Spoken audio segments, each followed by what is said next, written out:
चार धातुओं सोना, चांदी, तांबा एवं सीसा के सब मिश्रण से बनने वाले सिक्का को क्या कहा जाता था? तो करसापन कहा जाता था।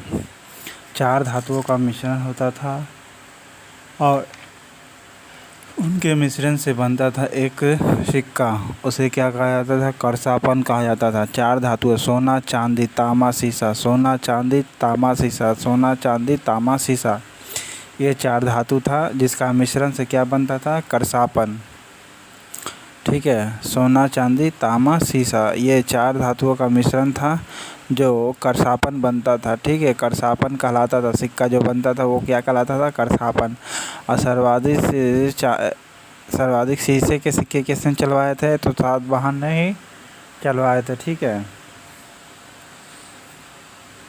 सर्वप्रथम सोने का मोहर किसने चलाया था दोस्तों? एक कमेंट बॉक्स में आप बताइए। सर्वप्रथम रोम के साथ किन लोगों का व्यापार प्रारंभ हुआ? तो तमिल एवं चेरो का। रोम के साथ किन लोगों का व्यापार सबसे पहले चालू किया? तो तमिलों एवं चेरो ने चालू किया था। ठीक है, इन चारों के वाले ऑप्शन में तमिल एवं चेर होगा। ये सबसे पहले रोम के साथ व्यापार करना आरंभ किया था। ओके, तमिल और चेर जो था वो रोम के साथ व्यापार करना प्रारंभ किया था। सर्वप्रथम रोम के साथ व्यापार करने प्रारंभ किसने किया था? तमिल एवं चेरो ने। रोम के साथ व्यापार करने का प्रारंभ किसने किया था? तमिल और चेरो ने। तमिल और चेरो ने व्यापार करना किससे चालू किया था? रोम से। तमिल एवं चेरो ने सर्वप्रथम किससे व्यापार करना चालू किया था? तमिल और चेरो ने सबसे पहले व्यापार किसके साथ करना चालू किया था? तो रोम के साथ। सर्वप्रथम रोम के साथ व्यापार करने का श्रेय किसे जाता है? तमिल एवं चेरो को जाता है। ठीक है, नेक्स्ट है, सर्वप्रथम रोम के किन लोगों के साथ व्यापार करने का प्रारंभ जाता है? तमिल एवं चेरो का। मौर्यकालीन प्रमुख बंदरगाह कौन था? तो देखिए, क्वेश्चन में पूछ रहा है असत्य, तो आंसर डी है जो असत्य है। ठीक है, लेकिन बारबैरिकम, बेरीगाजा, अरिकामेडो, ये तीनों था मौर्योत्तरकालीन बंदरगाह। ठीक है, कौन कौन? बारबैरिकम, बेरीगाजा, अरिकामेडो। ठीक है, जिसे शॉर्टकट में बा कह सकते हैं, BBA बा। ठीक है, BBA कह सकते हैं। ठीक है, ये प्रमुख बंदरगाह था मौर्य उत्तरकालीन। कौन कौन? बारबैरिकम, बेरीगाजा या अरिकामेडो। ठीक है, बारबैरिकम, बेरीगाजा, अरिकामेडो। बारबैरिकम, बेरीगाजा, अरिकामेडो। बारबैरिकम, बेरीगाजा, अरिकामेडो, ये तीन बंदरगाह था जो मौर्य उत्तरकालीन प्रमुख बंदरगाह था। मौर्य उत्तरकालीन प्रमुख बंदरगाह कौन कौन था? बारबैरिकम, बेरीगाजा, अरिकामेडो। मौर्य उत्तरकालीन प्रमुख बंदरगाह कौन कौन था? मौर्य उत्तरकालीन प्रमुख बंदरगाह बारबैरिकम, बेरीगाजा और अरिकामेडो। निम्न में से किस स्थान को पेरिप्लस ऑफ द एरिथियन सी या पेडुके के नाम से भी जाना जाता है? तो अरिकामेडो को जाना जाता है। ठीक है, अरिकामेडो को जाना जाता है। पोडके के नाम से किसे जाना जाता है? अरिकामेडो को। पोडके के नाम से किसे जाना जाता है? पोडके के नाम से किसे जाना जाता है? अरिकामेडो को, जिसे पेरिप्लस ऑफ द एरिथियन सी भी कहते हैं। ठीक है, पेरिप्लस ऑफ द एरिथियन सी में पोडुके के नाम से कौन संबोधित हुआ है? तो अरिकामेडो। पोडके के नाम से किसे संबोधित किया गया? अरिकामेडो को। पोडके के नाम से किसे संबोधित किया गया है? पोडके के नाम से किसे संबोधित किया गया है? पोडके के नाम से किसे संबोधित किया गया है?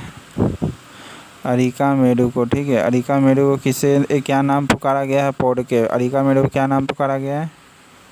अरिकामेडो को क्या नाम पुकारा गया है? पोडके। मौर्य उत्तरकाल में किसने भारत में हिंद यूनानी राज्य की स्थापना किया था? मौर्य के काल में किसने भारत में हिंद यूनानी राज्य की स्थापना किया था? तो डेमेस्ट्रियस था। ठीक है, डेमेस्ट्रियस कौन था? डेमेस्ट्रियस था। मौर्य उत्तरकाल में किसने भारत में हिंद यूनानी राज्य की स्थापना किसने चालू की था? तो डेमेस्ट्रियस था। मौर्य उत्तरकाल में किसने भारत में हिंद यूनानी राज्य की स्थापना किया था? तो डेमेस्ट्रियस ने। किसने अपने जीवन के उत्तरार्ध में अपने पुत्र के हाथों से राजसत्ता सौंपकर बौद्ध भिक्षु बन गया? तो मेनांडर बना था। कौन बना था? मेनांडर बना था, जो अपने पुत्र जीवन रहते हुए, ठीक है, जीवन के उत्तरार्ध में अपने पुत्र के हाथों में राजसत्ता सौंपकर बौद्ध भिक्षु किसने बना? तो मेनांडर ने। बौद्ध भिक्षु किसने बना पुत्र के हाथों में सत्ता सौंपकर? मेनांडर ने। ठीक है, अपने जीवन के उत्तरार्ध में अपने पुत्र के हाथों में राजसत्ता सौंपकर बौद्ध भिक्षु कौन बना? मेनांडर ने। ठीक है, मेनांडर ने क्या बना? बौद्ध भिक्षु बन गया। ठीक है, पुत्र के हाथों में सत्ता सौंप करके मेनांडर ने क्या बना था? मेनांडर ने क्या बना था? बौद्ध भिक्षु। ठीक है, पुत्र के हाथों में सत्ता सौंप करके। मौर्य उत्तरकाल में किसने भारत में हिंद यूनानी राज्य की स्थापना किया था? डेमेस्ट्रियस ने। भारत में बोल रहा है, ठीक है, हिंद यूनानी राज्य की स्थापना किया था डेमेस्ट्रियस ने। किसने अपने जीवन के उत्तरार्ध में पुत्र के हाथों में राजसत्ता सौंप करके बौद्ध भिक्षु बना? तो मेनांडर था। कुषाणों का संबंध किससे है? तो सिथियन नहीं, बल्कि चीन के यूची जनजाति से है। कुषाणों का संबंध किससे है? तो चीन के यूची जनजाति से है। कुषाणों का संबंध किससे है? कुषाणों का संबंध किससे है? चीन के यूची जनजाति से है। मेनांडर क्या किया था? राज सत्ता सौंप करके अपने बेटे को सत्ता छोड़ करके बौद्ध भिक्षु बन गया था। ओके, बौद्ध भिक्षु बन गया था। कौन? मेनांडर। कुषाणों का संबंध किससे? चीन के यूची जनजाति से। यूची जनजाति से है। कौन कनिष्क के बौद्ध होने के लिए उत्तरदायी था? तो अश्वघोष था। बौद्ध होने का, कनिष्क का बौद्ध होने का कौन उत्तरदायी था? तो अश्वघोष था। कनिष्क के बौद्ध होने का कौन उत्तरदायी था? कनिष्क के बौद्ध होने का कौन उत्तरदायी था? अश्वघोष। कनिष्क के बौद्ध होने का कौन उत्तरदायी था? कनिष्क के बौद्ध होने का उत्तरदायी कौन था? कनिष्क घोष था। ठीक है, कौन कनिष्क के बौद्ध होने के लिए अनुयायी था? तो अश्वघोष था। ठीक है, इंडो ग्रीक किसे कहते हैं? हिंद यमन को कहा जाता है इंडो ग्रीक, या इंडो बैक्ट्रियन भी कहा जाता है हिंद यमन को। शक को क्या कहा जाता है? सिथियन कहा जाता है। शक को इजी तरीके से याद कर सकते हैं, ट्रिक से। शक है तो सा से चालू होगा, सिथियन। शक से सिथियन चालू होगा, सा से सिथियन चालू होगा। शक से सिथियन चालू होता है। शक जो है सिथियन को कहा जाता है।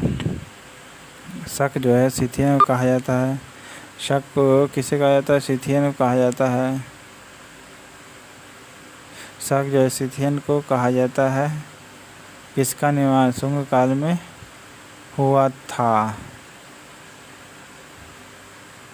तो देखिए, शुंग काल में तीनों का बना था। ठीक है, कौन कौन? भरहुत का स्तूप भी बना था, सांची की स्तूप वेदिका रोलिंग भी बना था, तोरण द्वार भी बना था, और भाजा स्तूप भी बना था। शक को सिथियन कहते थे, और पार्थप को पहलव कहते थे। पार्थप को पहलव कहते थे। ठीक है, पार्थप को पहलव कहा जाता है। सिथियन को शक, सिथियन को शक, पहलव को पार्थप, पहलव को पार्थप, सिथियन को शक, सिथियन को शक, हिंद यमन को इंडो ग्रीक। ठीक है, शुंग की राजधानी क्या थी? तो विदिशा थी। शुंग की राजधानी क्या थी? विदिशा। शुंग की राजधानी क्या थी? विदिशा।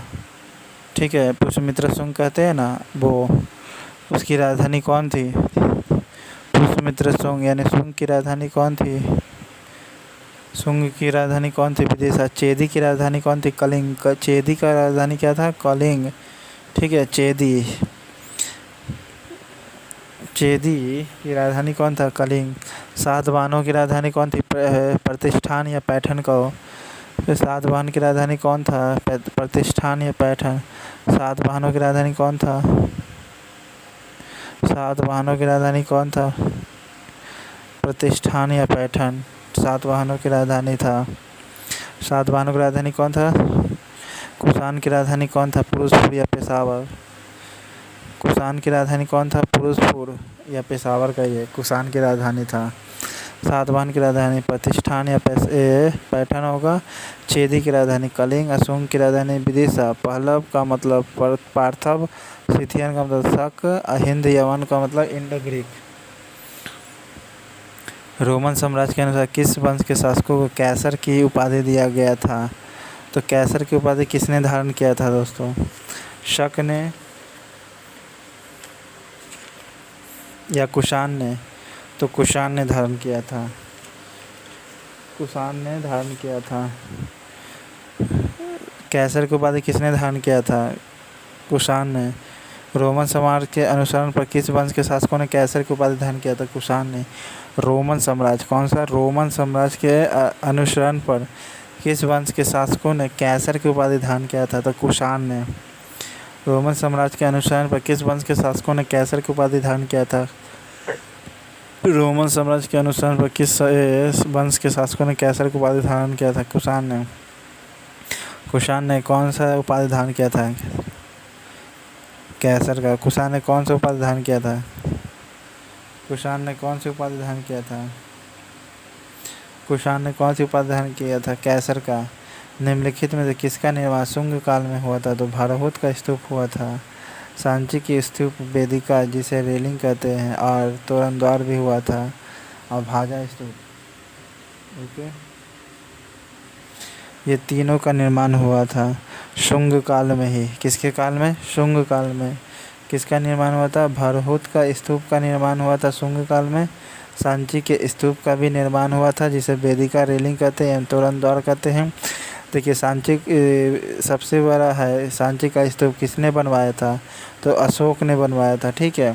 लेकिन सांची का वेदिका कहता है, रोलिंग किसने बनाया था? तो शुंग काल में हुआ था।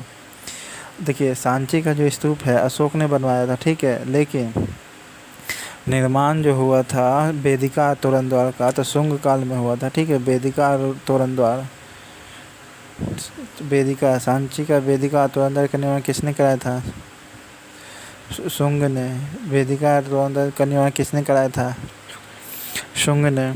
भाजा स्तूप का भी निर्माण शुंग काल में हुआ था। भाजा स्तूप का भी निर्माण शुंग काल में ही हुआ था। सातवाहन नरेश हाल के समकालीन गुणाढ़ किस प्राकृतिक ग्रंथ की रचना की थी? बृहत कथा का। सातवाहन नरेश हाल के समकालीन रहा गुणाढ़ कि किस प्राकृतिक ग्रंथ की रचना की थी? बृहत कथा। गुणाढ़ ने कौन सा ग्रंथ लिखा था? बृहत कथा। ये बहुत बड़ा लंबा कथा है दोस्तों, ठीक है, इसलिए नाम पड़ा इसका बृहत कथा। गुणाढ़ ने लिखा है। ये हाल के कंटेम्प्रेरी रहा, ये हाल के समय का रहा। गुणाढ़ ने क्या लिखा? बृहत कथा। गुणाढ़ ने क्या लिखा है? गुणाढ़ ने क्या लिखा? बृहत कथा। गुणाढ़ ने क्या लिखा? गुणाढ़ ने क्या लिखा? बृहत कथा, ठीक है। गुणाढ़ ने क्या लिखा? बृहत कथा। ये सातवाहन के नरेश के समकालीन था, हाल के समकालीन। ओके, हाल के समकालीन ही रहा है गुणाढ़। बृहत कथा लिखा है। भाजा स्तूप का भी निर्माण शुंग काल में। वेदिका का भी निर्माण शुंग काल में। ओके, भारहूत का स्तूप भी शुंग काल में ही हुआ था। फिरोजपुर पेशावर कुषाण का राजधानी था। प्रतिष्ठान सातवाहन का तो कलिंग चेदी का राजधानी था। और विदिशा शुंग की राजधानी था। पहलव का मतलब पार्थव होता है। सिथियन का मतलब शक होता है। और हिंद का मतलब इंडो ग्रीक को कहते हैं। शक को क्या कहते हैं? सिथियन कहते हैं। पार्थव को पहलव कहा जाता है। ओके, बौद्ध होने के लिए उत्तरदायी कौन था? कनिष्क का तो अश्वघोष था। कनिष्क को बौद्ध होने का उत्तरदायी अश्वघोष। कुषाणों का संबंध किससे है? चीन की यूची जनजाति से है। अपने जीवन के उत्तरार्ध में अपने पुत्र को हाथों राजा का सत्ता सौंप करके कौन बौद्ध भिक्षु बना? तो मिनांडर बना। कि Paris plus of the residency में पोडके के नाम से किसे कहा गया? तो अरिकामेडू को, ठीक है। मौर्य उत्तरकालीन प्रमुख बंदरगाह कौन गलत है? तो कोचिन गलत है, ठीक है। बेरीगाजा है, बेरीवेकम है, अरिकामेडू है। चार धातु सोना चांदी तांबा सीसा के सम्मिश्रण से बनने वाले धातु को क्या कहते थे? करसापन कहते थे, ठीक है। ईसा 2री सदी के उत्तरार्ध अफगानिस्तान में स्थापित भारतीय यूनानी राजा कौन था? बैक्ट्रिया था। अफगानिस्तान में स्थापित जो भारतीय यूनानी राज्य है उसका नाम क्या था? बैक्ट्रिया था। भारतीय यूनानी राज्य अफगानिस्तान में उसका नाम क्या है? बैक्ट्रिया है। प्रथम बार सैनिक मिलिट्री व्यवहार कौन लाया था? शशाकों ने लाया था ऑप्शन के हिसाब से, ठीक है, या ग्रीकों ने लाया था? तो शाकों ने लाया था, नहीं सॉरी ग्रीकों ने लाया था मिलिट्री गवर्नरशिप। प्राचीन काल में भारत पर आक्रमण के संबंध कौन सही है? तो यूनानी आया था, फिर शक आया था, तब कुछ। निम्नलिखित कथनों पर विचार करना है। सातवाहन शासक बौद्धों पर अत्याचार करते थे? नहीं। पुष्यमित्र शुंग बौद्ध धर्म को संरक्षण देते थे? शुंग वंश बौद्ध संरक्षण देते थे? तो यह बोध गया ने शशांक वृक्ष काट दिया, तो 3 सही है केवल, ठीक है, 3 सही है केवल 3। बौद्ध ये शशांक ने बोधि वृक्ष को कटवा दिया था। शशांक ने बोधि वृक्ष को क्या कर दिया था? कटवा दिया था। शशांक ने बोधि वृक्ष को क्या कर दिया था? शशांक ने बोधि वृक्ष को क्या किया था? कटवा दिया था। शशांक ने बोधि वृक्ष को क्या किया था? शशांक ने क्या किया था? बोधि वृक्ष को कटवा दिया था। किस अभिलेख में चंद्रगुप्त मौर्य और अशोक दोनों का वर्णन किया गया है? तो बता चुके हैं, प्रतापगढ़ का जूनागढ़ अभिलेख में, ठीक है। तो किसका? महाक्षत्रप का जूनागढ़ अभिलेख में, ठीक है। महाक्षत्रप रुद्रदमन के जूनागढ़ अभिलेख में मौर्य अशोक दोनों का रिकॉर्ड मिलता है। चंद्रगुप्त मौर्य अशोक दोनों का उल्लेख किसमें मिलता है? महाक्षत्रप रुद्रदमन के जूनागढ़ अभिलेख में मिलता है। अभिलेख में चंद्रगुप्त मौर्य अशोक दोनों का उल्लेख कहाँ मिलता है? महाक्षत्रप रुद्रदमन के जूनागढ़ अभिलेख में चंद्रगुप्त मौर्य अशोक के दोनों का उल्लेख कहाँ मिलता है? महाक्षत्रप रुद्रदमन के जूनागढ़ अभिलेख में। प्राचीन भारत में निम्न में से किस एक ने नियमित रूप से सोने के सिक्के चलवाए थे? तो नियमित रूप से सोने के सिक्के किसने चलवाए थे दोस्तों?